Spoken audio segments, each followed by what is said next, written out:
Talo flava le whaapoponga o talafou mai le si ufonga le laumua mo le asa mule mule o le nei tausanga tolu tasi o te sema lua fe lua lima. E to o se lau fitu se fulu fitu i lātou ua whaamaniaina i whailunga tāua loa ni usila mole tausanga fou lua fe lua ono. E au fieta maita e to o fitu se fulu iwa maa lii e to o iwa se fulu valu. O le pol kalami o whailunga tāua loa o le New Zealand Royal Honours o se awala mo New Zealand e whaafetaia ma avele whaamalo i tangata na ilonga la lātou tautua mo le atunu. Māmana ia i fo i tūlanga maululunga na o lātou au siaina mo le manuia o tangata lau tele. E tolu vaenga ua vae ia whailonga the Order of New Zealand, the New Zealand Order of Merit, ma le King's Service Order. O le whailonga tāua loa le Dame Companion of the New Zealand Order of Merit. O tau aoina ia Professor Helen Victoria Danesh Meya. Ona ola na tautua e ala i suenga whaasaya nisi matonga fitinga mo ngā se po o whaale i tonu i mata. Whaapea fo i le tamaita i o Coral May Shore. Ona ola na tautua mo le mālo e ala i whaamasnonga whaapea male atunu o lau tele. Sa avea shore mataita i whono le komisi su e le mālo i sāwanga ua lewa. I tangata iena i lalo tausinga le mālo whaapea ma e kālesia. Mālo su e ngalea na whaia mai le lua fesfuluiva e o mai le lua felua whaa. O Dorothy Myrtle Spotswood e to otolu i eita maita i o le whailonga o le Dame Companion of the New Zealand Order of Merit i lana tautua e ala ilona loto fuai ai mai se lava i tūlanga tautupe o ila ua malona to alua Sir Mark Donatschek na fua ia le 5 miliona Tala e whawele whale mai mota mai te Wellingtone ma li tele o isi tupe na o la fua ia mo isi au nanga. E to o whaali i wa whae e na i ele whailonga o le Knight Companion of the New Zealand Order of Merit o Scott Ronald Dixon le tangata New Zealand pitosilo na manuia i ta'longa o tu ngā ta'vale le langi ma o lo avea fo i oia ma ame pasa mo le Canteen St. Jude ma le Teen Cancer America. O Professor Cram Stephen LeCross o le suita i taifono le Malacan Institute o le Medical Research i le University of Victoria i Wellingtone o se tasi o whaamau whailongaina i le Knight Companion of the New Zealand Order of Merit. Ona o lana tautua i suenga whaasayanisi tau i whala au mawaila au motonga fitinga sa avea o ia ma whaatonu sili mai le lua fesfulwha ma i lalo lana teita inga sa mawhaiona whaaluaina le au whainga luenga i le silia malito se lau tolu se fulu ma si iti atu la lato paketi ma i le fitu tesi ma le 5 miliona Tala i le silia ma le tolu se fulu miliona Tala i le tau sanga i lua whelua wha. E maa sani ona whaatala noa Professor Lee Crow whaapela na au whainga luenga i lunga o le te o le siufonga o le laumua. O le isi o Rodney Kenneth Drury mo lana tautua i pisinisi o le te konolosi malona anga lelei mana amata mai lava i le tausanga lua maleono o na ia mawaina le tele ni whailonga i tūlanga tau pisinisi e to awhaia Christopher Wilton Parking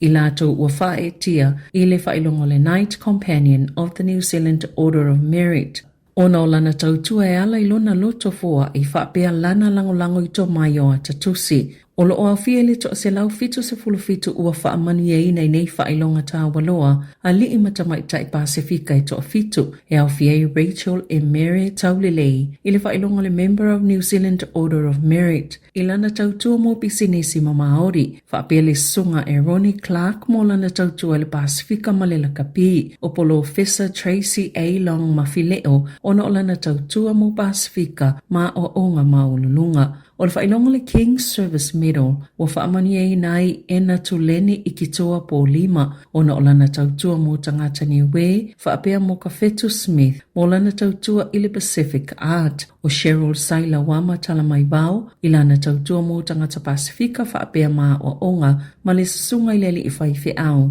Reverend Wayne Saunoa mo ngā ngongo tole afua mo lana tautua i le maafutanga o tangata Pasifika. Na Saunoa whaamalo le Palemia Christopher Luxon i tangata umaita o se lau fitu se fulu fitu ua whaeaina i whaailonga tāua loa o le New Zealand Royal Honours o le tausanga lua whelua ono. Ma Saunoa ai e whai masui o le whaita wafi o tangata na manuia mai a lātou tau mawhainga e whaafetai ai la lātou tautua mo New Zealand.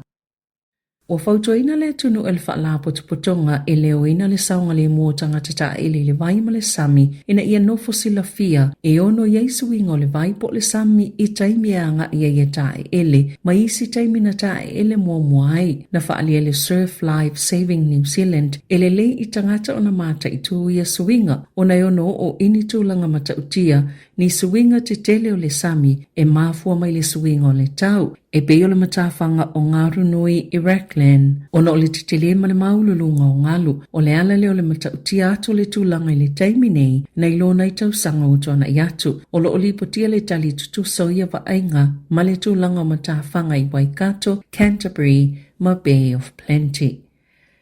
E siria ma le afe fitse lau Tala le tau ni o loa na ngau i sitamaitai mai se supermarket le Woolworth i Hamilton i le tae o le solua e au fieni sukalati o maa moli wila o le ham mani pe pasusu na lipotia na talafo le tamaitai ni upule tala fia ngai le au whaingalwenga ina utau mawhai tau fi o ia mailo na aveina whaangaoi o ni o loa se tele sai tutono le taavale e whai ei whaataunga po le trolley e taunu o atu leo leo o sola le tamaitai la na taavale ma le uto o loa peo na ta oe so upo le whale o loa na whaongai na le wainga sue ale Hamilton Retail Crime Team ni whaamatalanga mai tangata lau tele ma o lata wasi ai lo se whale ipukete ma maua to wai se taavale o iei lava o loa ia na ngao ia na maua i male tamaita i tutono le whale ma loka ina loa ai toi whaafoi o loa i le supermarketi o le masino i Januari tula i eisi tamaita i lua iwa tau sanga i le whaamsinonga e tali molianga o le ngaoi.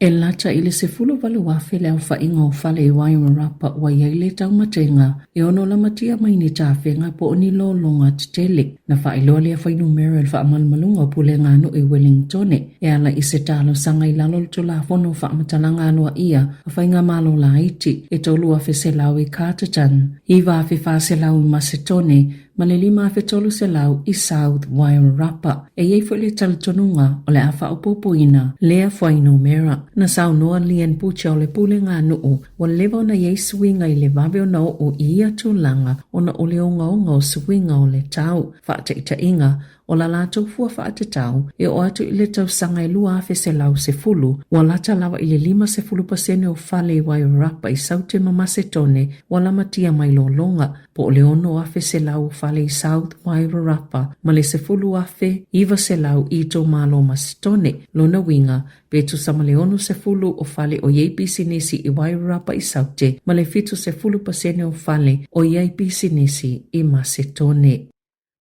E o maile po na po whaawau pia winga lolo wā le tau le tele o vaenga le atunuu. Mana motu si ai male ele te se nisi o ainga. Sa afiei mani vaenga le tō malo ora whenua. Le ana lipoti e le o ngaunga ni vaenga na afiei le vāo Shannon matoko maru. Sa lipoti a fo ile afiafia na nafi. Le ieo ni fale o Taki Coach Road. Sa motu si ai le ele te se le po na po. Petu samana se fulu afe ni fale le tō malo o Tasman. Sa motu si ai le ele te se. Ona upo moli na bala lasi e o mai fo ile afia na nafi o a afia le tu sama le fitse lau o ainga ile le ayo se ele ti se para umu na whaalia le One New Zealand le silia ma le 5 vaenga i eia lātou pōf so ta inga na whaale tono o na ole peo le paua o lo iei whautuanga mo le so i whai titili mawila whapea mati i munga ma savili tō whaatau tau o lo ofi e Northland au Kilani Waikato Taranaki mana wa tū whanganui Kapiti ma Wairarapa whapea maleito i mātu o Wellington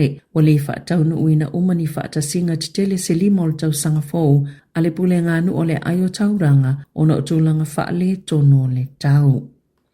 I whawhatoni usila, e le eise whaamauninga o le usofa inga le tamama le atali i lena mauma waiso i fue se fululi mai Bondi Beach au se talia o se vaenga o se whaala potupotonga tele whaatupu whaalavilave pe ona whaalia komisina Chrissy Barrett o leo i au se talia. Na saunole komisina na whaatino lava na Vid Akram malona tamale o se whainga nao ila ua mai le eise whaamauninga i loai na whaatonu atu e nisi le whaia o leo o se whainga e 5 molianga o Akram program ai uluna tamali na maliwi na uafana leo na faalia fo e Commissioner Barrett sa suesuina fo leo Australia tangata ia fayala to fa amatalanga i feita isi mai ono fayani mulia ngai fa sanga ya ila to ilalo te nga fo to la fono lena fa silsila il palemia Anthony Albanese ile amatanga le masina nei wasilia malilua tausanga o lato mata ituina ia itu ai ngā whailaunga masao lato tāpai na fo ini fautuanga ale au whaito whama le au popoto ia mata upo.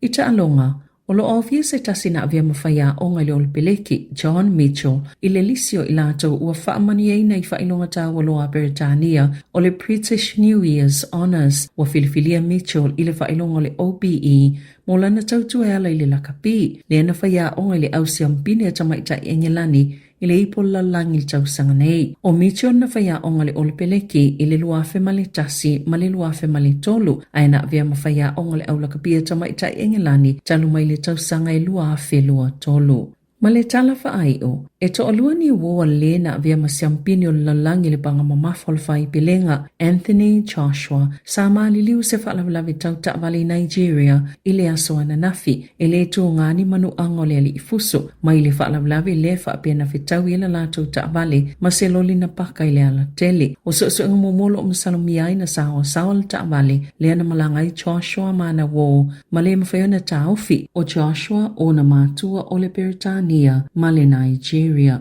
Tala fawia malisi ufonga le lamoa mo le nei tae ao.